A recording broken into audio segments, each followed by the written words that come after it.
हिकमत के मोती। आलिम का आराम करना जाहिल की इबादत से बेहतर है। जो शख्स इल्म हासिल करने का ख्वाह हो, पहले ये तय करे कि तहसील इल्म से उसका मकसद क्या है। किताबों को जमीन पर मत गिरने दो, क्योंकि किताबें इंसान को आसमान पर ले जाती हैं।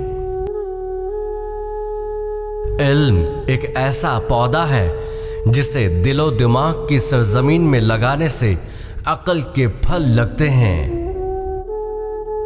इल्म एक ऐसा बादल है जो हमेशा रहमत बरसाता है। इंसान का किताब से बढ़कर कोई दोस्त नहीं। बड़े काम करो, बड़े वादे ना करो। गरीब वो है जिसका कोई दोस्त नहीं।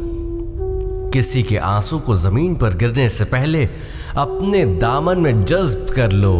यही इंसानियत का महराज है। जिसके दिल में हमदर्दी है वो इंसान कभी तन्हा नहीं रह सकता।